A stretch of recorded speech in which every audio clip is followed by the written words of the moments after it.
Hello, it's Dr. Cindy with this week's Mental Health Moment. Today I'm going to talk about empathy. Empathy is the capacity to understand or feel what another person is experiencing from within their frame of reference. In other words, it's the ability to place ourselves in their position. Empathy comes from a natural instinct to respond to someone else's pain. I remember this being vividly demonstrated to me when I was watching a friend's newborn twins. If one cried, then the other would also begin to cry, and the crying did not stop until both were sufficiently soothed and comforted. Empathy may be one of the most important skills to develop and use in our lives, yet also one that's not consistently demonstrated to us or encouraged from us as we're growing up. If you take a moment to think about whether or how you were taught about emotions when you were a child, you may have difficulty recalling examples of someone responding with empathy to your feelings or sitting and talking with you about how to truly be sensitive to and compassionate towards someone else's. Often children are just told to apologize if they have done something hurtful without attending to the emotional experience underlying their hurtful behavior or having conversation about the impact of that behavior on the other person. Children are also often punished if they act in a way that is upsetting to someone else, and many times that will include scolding and shaming them. With enough of these experiences, we grow up associating other people's emotions with pain for ourselves. And how are we wired to deal with pain? We prefer to avoid situations that might cause it and seek to extract ourselves from painful situations as quickly as possible whenever they occur. And if we can't get away, then we may take action to defend and protect ourselves. Whether we retreat and disengage or defend and debate in response to another person's distress, we essentially communicate that their feelings don't matter to us. Empathy is the foundation of compassion. When we can connect with another person's experience, it enables us to respond to their struggles with caring and concern. In the absence of empathy, we may be indifferent at best to the suffering of others, or at worst, see their struggles as something they deserve. On an individual level, this directly affects the quality of our personal relationships and the extent to which our interactions with and attitudes toward others are collaborative or adversarial. On a societal level, the lack of empathy contributes to much of the dysfunction that we see all around us. It allows us to ignore injustices and inequalities that prevent others from living safe, peaceful, healthy, and comfortable lives. And it causes us to criticize, judge, and even hate people with differing opinions and beliefs. So let's talk about the key elements of empathy. E stands for emotions. Being able to have empathy for another person requires a willingness to really consider and reflect on their emotional experience. Emotions are what connect us, both to ourselves and to other people. If you think about the people you feel closest to and the moments when you have felt the most connected to them, there has likely been some type of exchange or expression of emotion between you. We all enjoy interactions that are loving, kind, supportive, and encouraging. We also appreciate when someone trusts us enough to share a vulnerability or concern about something that is going on in their lives. We may not be so keen on communication with someone who is upset with us, yet those have the potential to be connecting as well if we can be receptive to the emotions that are being expressed. Empathy in our personal relationships requires a willingness to be in the presence of difficult emotions no matter how they are being communicated. Strong emotions don't naturally lend themselves to being expressed in calm, reasonable, balanced, or logical ways. Often they are loud, volatile, messy, chaotic, and even ugly. The less polished and pleasant they are, the more they will challenge our self-protective impulse to disengage from or defend against uncomfortable experiences, particularly when the emotions are about us. Some of the most difficult conversations we have are those in which someone is upset with us and is communicating that in a way that comes across as attacking or blaming. It is not easy to be on the receiving end of those messy communications. The depth of our relationship and connection to that other person will often determine the extent to which we are willing and able to set aside our own feelings in order to try to understand theirs. When it is someone we don't know well or at all, like people we encounter on social media or hear about in the news, Our default is often to dismiss or denigrate them if their words and actions are not in alignment with how we think and feel. While that may be an easy out from a challenging experience, whenever we bypass empathy, we run the risk of closing our hearts to the very people who may need compassion and understanding the most. So, in order to develop empathy, it is important to actively work on increasing our willingness to not just tolerate, but ideally welcome and embrace the emotions that other people express. So, assuming that hasn't scared you off too much, the next element of empathy is M for message. If we can recognize that people's expressions of emotions are an effort to communicate a message, that can help us be more willing and able to stick around so we can learn what they're trying to tell us.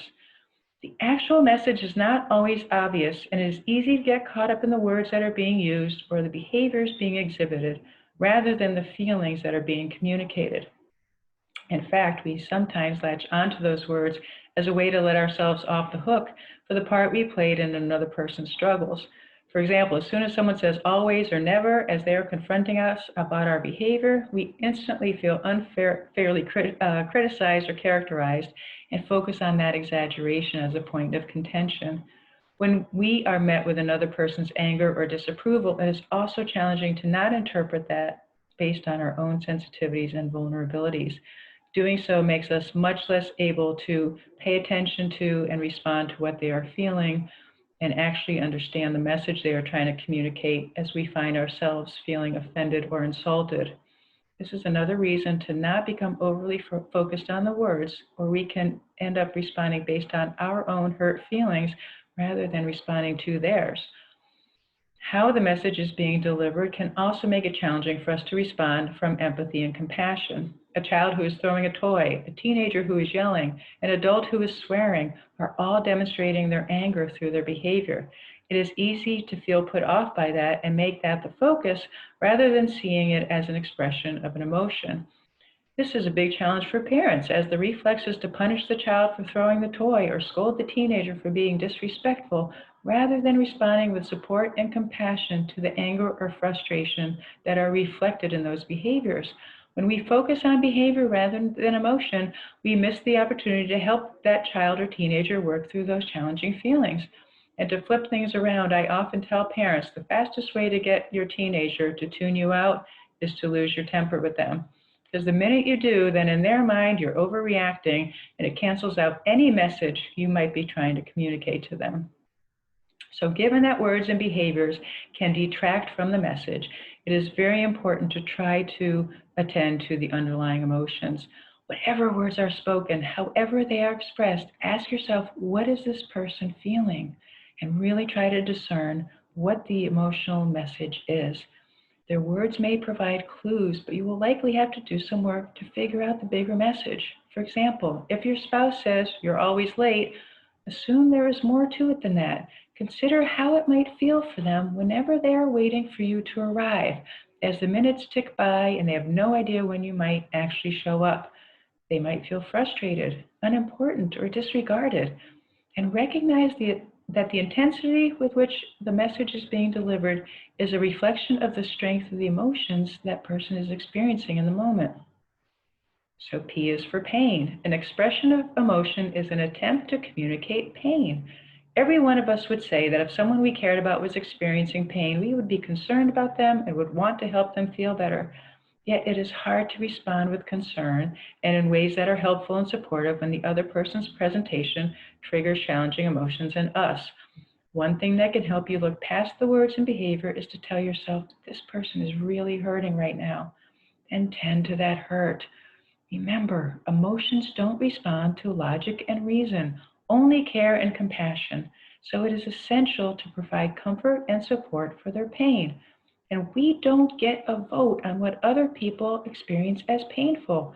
If they're in pain, they're in pain. If it seems out of proportion or like an overreaction to whatever the triggering situation might have been, that's not for us to judge or decide. Something that might be a big deal to you may not be a big deal to me, but that doesn't make your pain any less legitimate just because I don't get why it's such a problem. It is much less important to understand why someone is upset than it is to recognize that they are upset. And asking someone in the heat of the moment why they are so upset will likely only intensify their internal pain and its external expression, because why questions tend to make people feel judged and criticized. In that moment, the person's pain is your only concern. There will hopefully be time and further opportunity for conversation about that pain that can help you more fully understand what it's about. But when pain is being expressed, the first thing you have to do is acknowledge it, which brings us to A for acknowledge. Pain is a signal. Whether it is physical or emotional pain, it is the brain and body's way of saying, pay attention, something is going on that needs to be taken care of. So when someone expresses their pain to us, they are asking for our attention.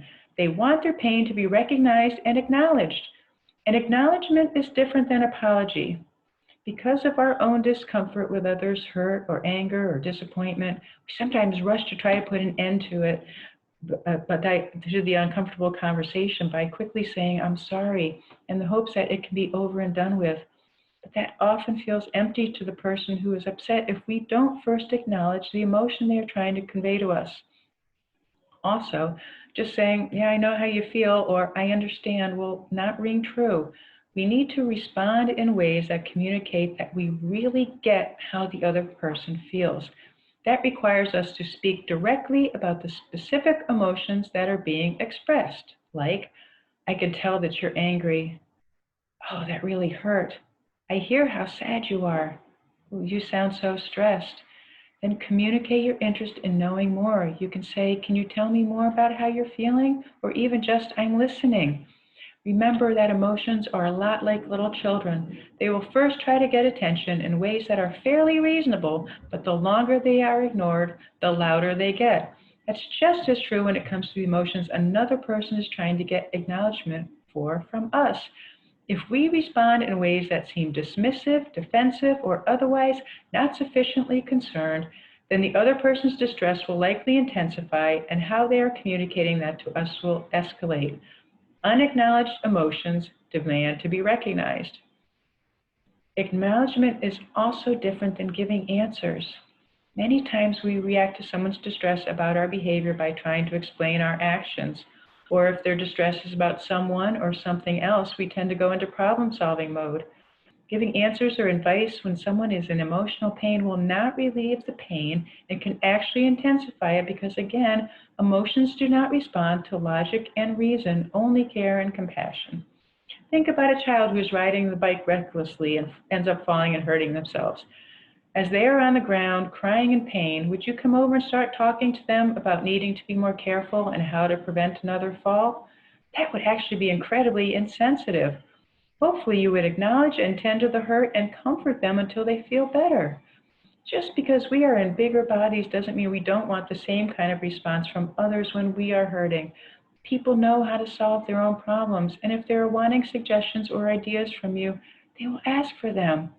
But in the absence of such a request, assume they are looking for acknowledgement of their feelings when they are expressing pain. T is for trust.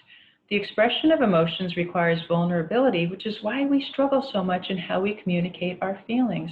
When people feel hurt, they already feel vulnerable, which can make them approach conversation about their emotions from a self-protective stance.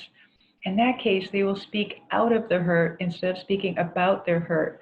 Speaking out of hurt is reactive and reflexive and often accusatory and angry to guard against more hurt. Speaking about hurt is more responsive and reflective, with an openness to directly communicating and sharing the emotional pain. When we establish ourselves as empathic listeners who recognize and acknowledge another person's struggles, that develops a sense of trust and safety that enables difficult conversations to occur in a way that is more collaborative than combative.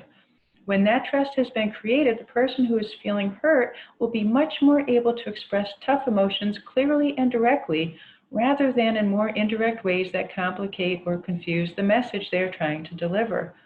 For example, your significant other will feel safe to say, I feel like I don't matter very much to you when you don't tell me you're going to be late, rather than the much more obscure comment, you're always late. H stands for heard. Since emotional expression is an effort to communicate something, Resolution comes when someone who is sharing their emotional pain feels that their message has been successfully delivered and fully received or heard. By acknowledging the difficult feelings a person is struggling with and being willing to engage with and work to understand what those feelings are about, we can help bring about healing and reconciliation. When the intensity of the emotions has subsided through being acknowledged, the person who is feeling upset will be more able to provide additional information and insight into what is going on for them. There are often multiple layers to emotional pain, and when given a safe and supportive environment within which to talk about their struggles, people can often get to the bottom of what is really bothering them. Whatever emotions they disclose, continue to acknowledge and respond with concern and compassion. If you're not sure what to say, repeat back what you are hearing so they know you are listening and that the message is being received. If their hurt relates to something about you, responding with empathy will enable the two of you to process the situation together as a problem that is coming between you that you are both motivated and invested in resolving. If their distress is about something else, your empathic listening relieves the intensity of their pain and will likely facilitate them being able to reflect on their situation from a more balanced perspective. Y is for yourself. Empathy involves fully bringing yourself into another person's experience and connecting with what they are going through. It requires truly being interested in understanding what the other person has to say and how they feel. Not because you want to make those feelings go away, but because you don't want them to be alone in their pain. It's the old putting yourself in someone else's shoes, where you go beyond listening to and acknowledging the emotions they are sharing to also get in touch with how that must feel for them. This is where it can get even trickier. You're not going to make it about you or use yourself as the lens for viewing the other person. The goal is to understand from their perspective, not to impose your own, but you are going to use your own personal awareness of how challenging emotions feel to help you appreciate and be compassionate for how someone else is feeling. Human emotions are universal, which means they are automatically a shared experience. So you don't have to understand why a person is so upset about the death of a pet to relate to how it feels to lose a loved one. Getting in touch with the emotional experience of loss will enable you to acknowledge and respond to their grief. It's not necessary to personally relate to why someone is so hurt about not being offered a promotion at work to connect with what it's like to feel undervalued or unappreciated. Then you can recognize and support their hurt around feeling unimportant. And you don't need to have gone through a divorce to get the pain of feeling rejected. When you tap into the hurt of feeling abandoned or unworthy, you can give comfort around the loss of love. You can also draw from your own experiences of emotional distress to help you be mindful of what the other person is needing from you as they are communicating theirs. We have all been on the receiving end of reactions and responses from others that have not felt helpful or comforting when we have been in pain. And hopefully, we also have experienced true empathy and compassion and support when going through challenging times. So, if you feel the urge to defend or explain yourself when someone is upset with you, remember how that felt when another person did that to you. When you are inclined to give advice or engage in problem solving conversation, remind yourself of how unsupportive that feels when you are in pain. And before you start talking about a similar situation that you've experienced, consider how that came across when someone told you their story at a time that you were really needing to share yours.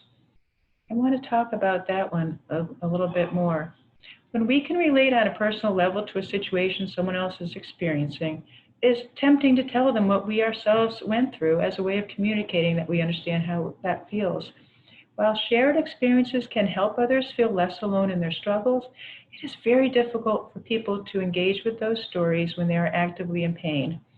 If you start talking about an experience you had, you are essentially shifting the focus away from them and what they are going through and onto yourself.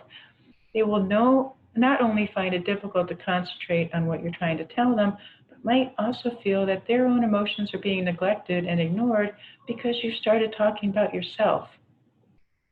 People in pain don't need to know that you have gone through what they're going through.